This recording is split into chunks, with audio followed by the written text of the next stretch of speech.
have no time. But the government, the Jubilee, we ourselves who were elected by the people of Kenya, our constitution now is on Big Four. Right. Leave alone this referendum thing. This is a selfish move. But nevertheless, speaking of selfish, some of these things are making sense. For example, Yes. they want to scrap down or rather bring down cabinet secretaries from the current 22 to 12. The current count is from 47 to 12. We're also talking about even the bloated public wage bill, which is causing quite a lot of stir in conversation. Just to create a few of the other positions, such as an executive prime minister's office. They want to abolish the Senate and scrapping positions for nominated MPs and MCAs. Ambrose Weda, as an advocate, your thoughts on this? Honorable Kwesing says that we do not need a referendum. This is just to primarily stop the Big Four agenda development. Absolutely. I think every constitution requires to be periodically looked at. After time, you look at it. And there is no perfect constitution. So every constitution requires to be improved. Therefore, there's always a need for amendment, and that amendment requires a referendum. The question has always and will continue to be when, timing. There are good things when they come at the wrong time, then they become poisonous. So the Kenyan constitution requires to be looked at. The question is when. Is it a year after we have gone through elections? Yes. Is it looking at our problems? Are they in the Constitution? Is unemployment caused by the Constitution? Is corruption written in the Constitution? All our problems, when you want to solve them, are they there in the Constitution or they are elsewhere? So because sometimes we do not want to tackle the real issues, we throw what is called a red herring. Then wananchi will chase it. Oh, it is the Constitution. Oh, it is the bloated MCS. Oh, so I would tell you that reviewing the Constitution is a good thing. The only thing is, for now is the wrong time for this country. Yes. All right. But nevertheless, gentlemen, Yes. don't you not think that this process should be pushed by Kenyans and not politicians? Because at the end of the day, this is a nation that belongs to about 43 million Kenyans. The Kenyans, I think you are then talk about Wanjiku and the rest. To be honest with you, Wanjiku, Anyango, and the rest are like a bag of potatoes.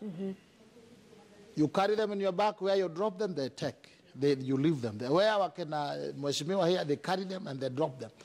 So for now, they'll tell you want to drive it. But when Honorable Uhuru Kenyatta says, Honorable Raila says, everybody says, Honorable Kusing says, then the same Wanjiku will say, we agree. When this constitution was ushered in, the same politicians told Wanjiku, oh, your solution has come. This is the best you have been waiting for. We thank the Lord for it. Now they are telling the same Wanjiku, oh, Wanjiku, your problem is in the Constitution. Let's amend it. Our problem is not in the Constitution. We have one of the most progressive constitutions for now. Our problem is unemployment, food, expensive life.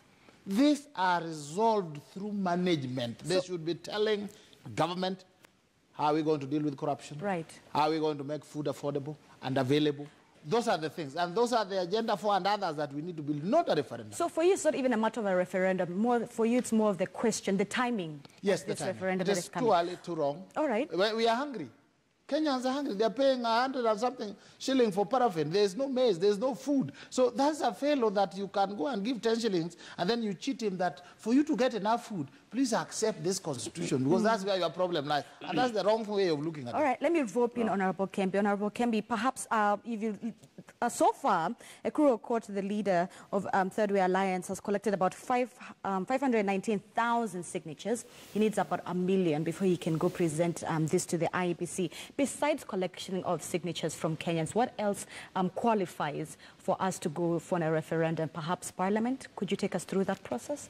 Well, first of all, the question is whether or not there is going to be a referendum. And I believe...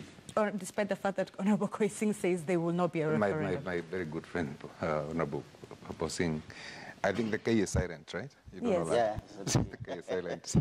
There's going to be a referendum because the Constitution, I've said it before here, that 8 years is a long time, and our Constitution doesn't have a sunset clause. It doesn't say when it will be revised, but it says it can be done any time using either the popular vote or process or through Parliament.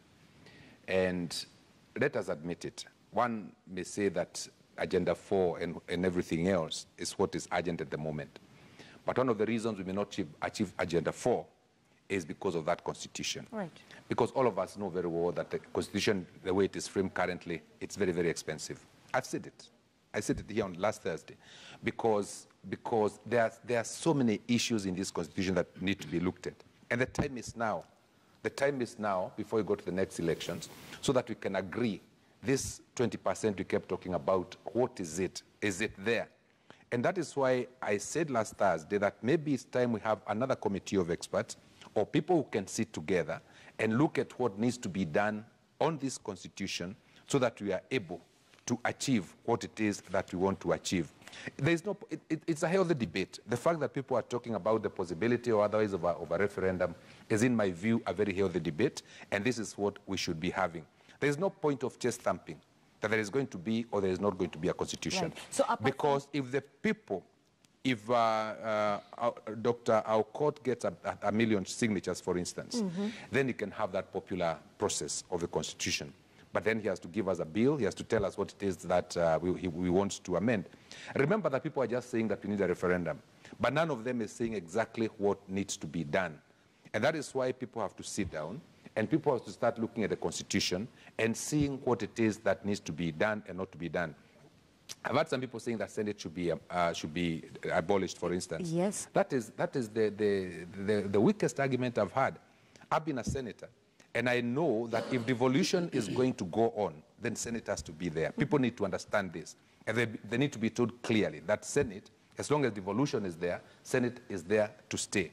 They need to understand the role of the Senate. They need to understand the configuration of devolution so they can understand that Senate and the county assemblies are going to be there. The question is, how many senators should be there, for instance? How many members of the county assembly should be there? Do we need women, people nominated, so that there is a top-up, what they call top-up, so that we have the one-third gender? Do we need to have people who are not contributing anything to the legislative process, just so that we can say that we have one-third gender here, two-thirds gender there? These are the things we need to look at. We need to be practical. The countries that are pushing us to have a one-third gender don't have it. In Britain, they don't have that gender issue. In America, definitely they don't have that gender issue. We have it in places like Sweden and places like those. And some of these things, you need to grow into them.